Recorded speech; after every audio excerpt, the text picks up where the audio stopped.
This video is sponsored by Bipolar Broadheads, Wheeler's Whitetails, Hunter Safety System, Third Arm, Extreme Archery Products, Plot Watcher, and Virtual Sign-In Board.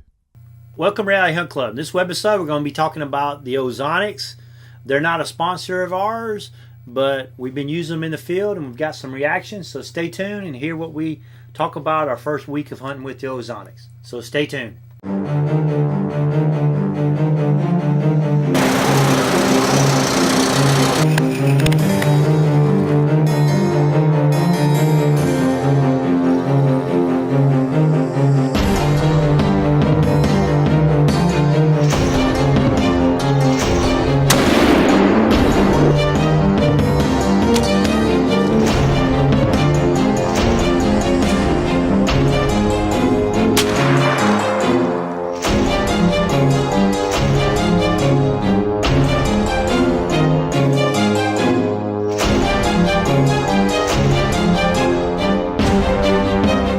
As I said in the intro, they're not a sponsor of ours. I met the guy, one of the main marketing guys out at the SHOT Show, and sure enough, I talked to him, and being an aerospace engineer, I decided I'd check them out. Now, I'd done some research. You see them all over the TV, and so I decided to try them. And when I decided to try them, I talked to a couple of my other guys, and they decided to try them too. So we bought our units. So this is an independent review. They're not a sponsor. So I just want to make that clear. Now, I'm not a big believer in the scent clothes. I think they work to some degree, the scent lock and the other clothes like that. But I still hunt the wind. Well, there's some occurrences where you can't control the wind. The scent clothes, I would buy them if they were $20, $30 more than the average clothes, but buying a top and bottom that costs $400, that's just unrealistic to me, and it's only going to last one hunting season, and you have to take care of it, and I just don't buy into that. I believe the silver and the carbon and all that does work a little bit, but I think that you see them on TV, they still get busted all the time. So with that said, the Ozonics, I'm not going to go through all the functionality of it, but the Ozonics is air comes in at the bottom and ozone comes out here. And when it's turned on, you can see, you can hear it, and you also can see the blue light in there that's making ozone. Now, ozone occurs naturally in the world. When you smell this, you say, "Hey, I've smelt that before," such as electrical shorts. Like if you had an electrical wall ever short out, or if lightning ever struck, you've smelt that. You smelt ozone before. Of course, ozone is what encapsulates the earth and keeps our atmosphere from floating out, which is O3. Now, the science behind all this makes sense. I mean, you put this above your head, and the ozone flows down, which is O3, which is heavier than the air, which is O2, and it combines with your scent going through the O2, and out comes another older molecule that's not yours. I guess that's as non-scientific as I can go into about it. Let me see. We hunted with these last week. We hunted the wind, but because we're in Georgia, there's always a case where you're going to get swirling winds, and we got that. And I had one case where I was hunting over a water hole where the wind was supposed to be in my face at 3 to 4 miles an hour, and I got in there, and sure enough, the wind was just sitting still. So when I did my puffer, trying to figure out where the wind was, it would go straight up and fall back down. But as I sat there, I could see little wagweeds going across the water hole straight to where the corn pile, where my bait pile was. So I said, "Oh boy, this is going to be an interesting experiment." Sure enough, I had 2 deer come in, 2 young bucks, and I'll go through that in just a minute. But the Ozonics guys, they say there's 3 different events or 3 different reactions deer can have when they come across your scent in an ozone. I want to go over that. The first one is where nothing happens. The deer just walks by through your scent combined with the ozone, and it doesn't bother them. The second is where the deer walks by and they're curious and they're really confused because they smell a foreign odor, but they don't know what it is. So when they just sit there, and actually I had two of those where they were confused and curious, and I'll show you those videos in just a minute. The third one is where they bust you like normal. Hey, they smelt you, they blow, they go off. My dad, Chuck, and myself were all hunting the same bad wind where it was swirling, and we all had encounters. And four of them, including the two of mine I'm going to show you in a minute, were the curious but confused. And one of them, where Chuck had it, where the deer just blew out of there, like the ozone didn't work at all. Now, so I'm going to go over there in just a minute. But you got to remember something now, guys. We're hunting in Georgia, okay, in September, the second week of September, where it's 90, 95 degrees. You're lucky if it cools off to 85 before it gets dark.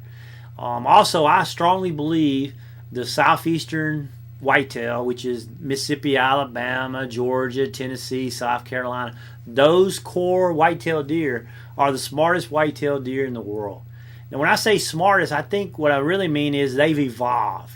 They've been around people. They've had pressure on them. The hunters in those three states are a lot more than you'll see in Kansas and Iowa and Kentucky and places like that. So those deer have had to evolve. I mean, most of those deer have seen other deer die within their presence. So they are very, very paranoid of their surroundings, and they're very weary. So with that said, let's look at these videos. So one more thing.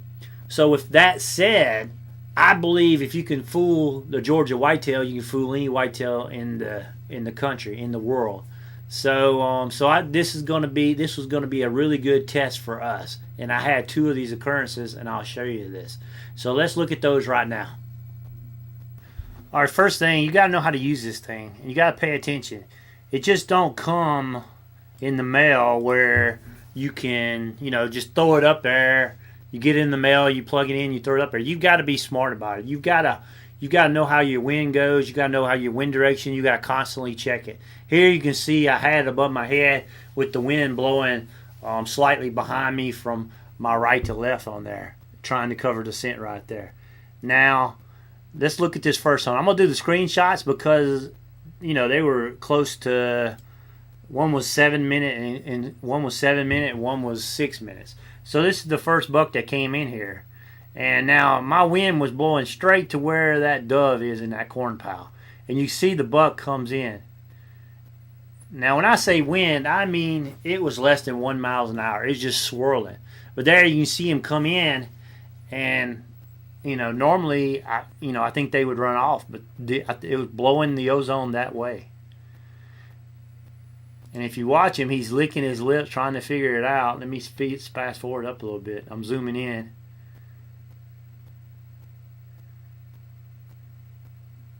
And I hope this video is coming out because I'm trying to do a screenshot so I can fast forward.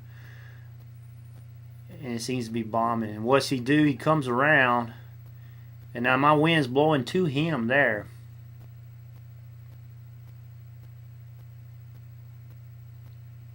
And so what he's eventually going to do, he's going to loop around. I don't know. I guess he was trying to get a better wind version, but he's going to go around here. Let's see. See him? He knows something ain't quite right, but he can't figure out that odor.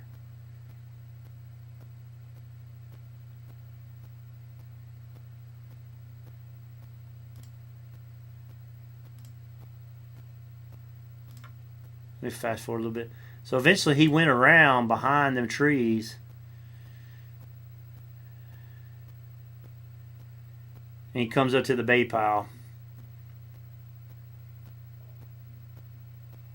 You still see him smelling. He's smelling that those leaves there.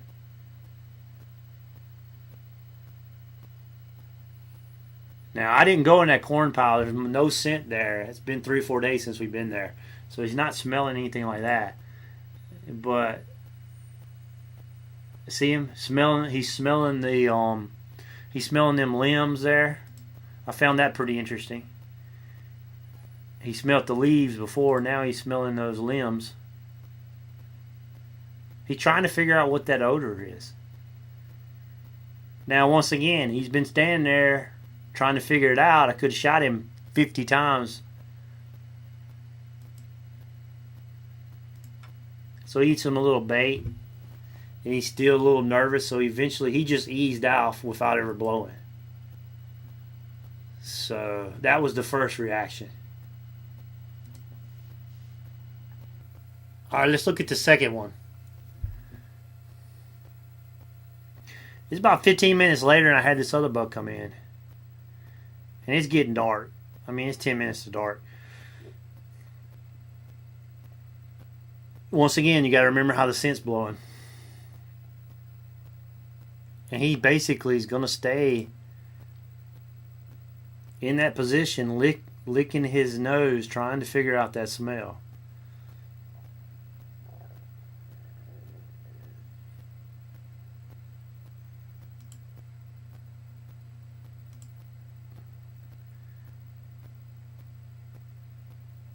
You just watch him. He's just going to do that head up and down. He's licking the lips. He says, I'm smelling ozone, but I don't know what that is. That's a foreign smell. So obviously the ozone is masking my scent.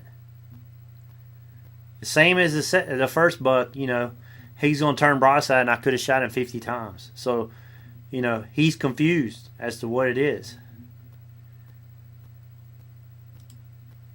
Fast forward a little bit.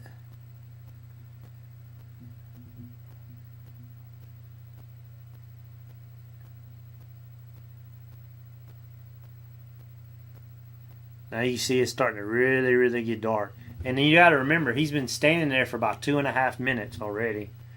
He's just locked up.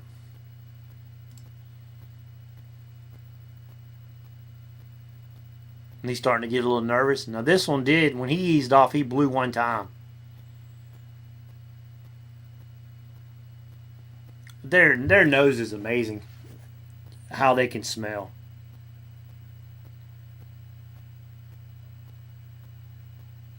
He just knows something's not quite right.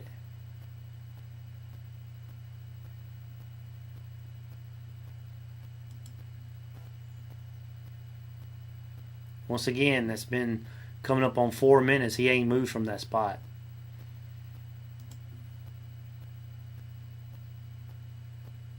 He's still looking. So there's 4.5 minutes.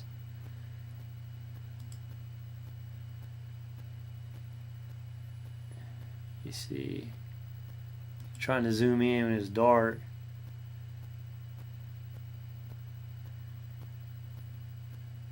You know, he's doing the same thing the other one did. The other one did feed, but this guy never did. He just sat there.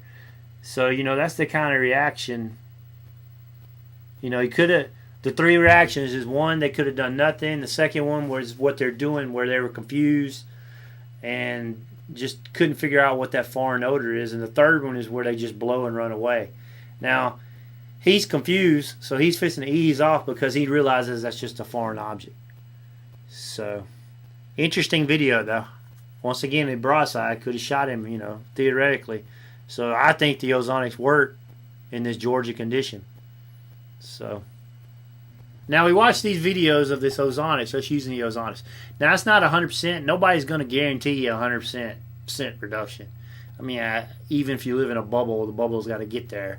But you're not going to have 100%.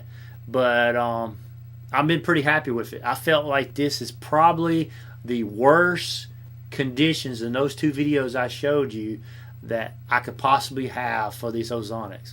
And it passed. I mean, clearly you could see the deer were confused, and eventually they couldn't figure it out. And because it was a foreign odor, they eventually, one of them eased off, one of them blew off as he left. But I could have shot them 50 times while they were there. So if that had been a big buck, I think I would have been okay. So anyway, this is the first week, like I said. I wanted to throw this out at you guys, and as we keep using it, we're going to keep bringing you videos and keep updating it, because I just find it an interesting subject, and I plan on using it in my bow stands, my tower stands, and my ground blinds. I plan on using it all year, so we'll see what the deer react to it, and see, you know, keep proving that this thing works in this condition and it doesn't work in these conditions. So anyway, so thanks for watching Reality Hunt Club. Leave me some leave me some reviews on our Facebook page if you've used Ozonics. And it's the Reality Hunt Club on Facebook or Hunt 365 TV on Facebook. And tell me your encounters with the Ozonics. I'm really interested in to see what other people think about it. So thanks for watching Reality Hunt Club, and stay tuned for more webisodes. If you like this show, watch our other shows at hunt365.tv. You can also subscribe to our YouTube channel by clicking the button on the screen, or connect with us and receive notices of all our new episodes by liking our Facebook page.